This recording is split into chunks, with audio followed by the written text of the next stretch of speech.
Good morning. Welcome back with the MQL Suite Morning Market Report. Margin traded investment carries considerable economic risks, and whoever carries it out under his or her sole responsibility. Therefore, the author decision session assumes no responsibility for any direct or indirect damages in relation to investment decisions taken by the listener. Today is Tuesday, May 28. Markets returned to normal operation after the closing of London Wall Street yesterday.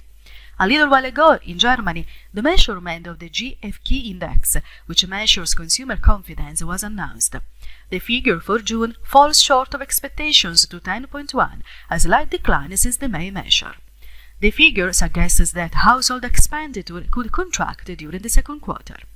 Domestic demand has become a cornerstone of German growth, providing a cushion against external shocks such as Brexit and US duties. In the first quarter of 2019, consumption was the main driver of the rebounding growth, thanks to the record increase in employment, rising wages and low financing costs.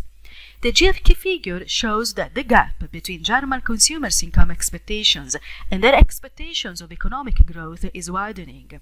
Again in Germany, the Financial Stability Committee, which includes officials from the BaFin supervisor, the Ministry of Finance and the Bundesbank, said just now that as from the 1st of July, German banks will have 12 months to implement the counter-cyclical capital buffer of 5.3 billion euro.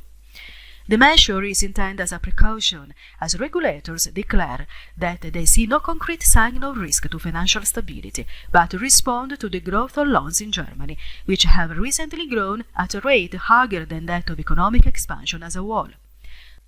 The purpose of the provision is to prevent banks from abruptly curbing their loans during the downturn of the business cycle and aggravating it.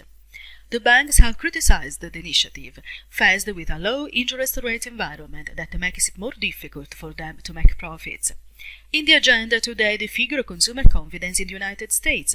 The index is expected to fall to 123.9 from the previous 129.2. It's 20 past 10. Indices are mixed. The Australian index is the only one moving upward at the moment, with a 0.03% gain on a daily basis. Among the commodities, silver is depreciating by 0.69%. In the forex market, the Japanese yen strengthens. AUD yen is losing 0.20%, CHF yen is losing 0.24%, Euro yen is losing 0.23%, Euro dollar is under the daily parity, GBP CAD is losing 0.08%, GBP yen is losing 0.38%, GBP USD is losing 0.15%, NZD yen is losing 0.11%, and finally, USD yen is losing 0.20%. The Japanese yen is the strongest currency this morning, with 1.58% gain on the basket. On the contrary, the pound is the weakest currency, with minus 1.11%.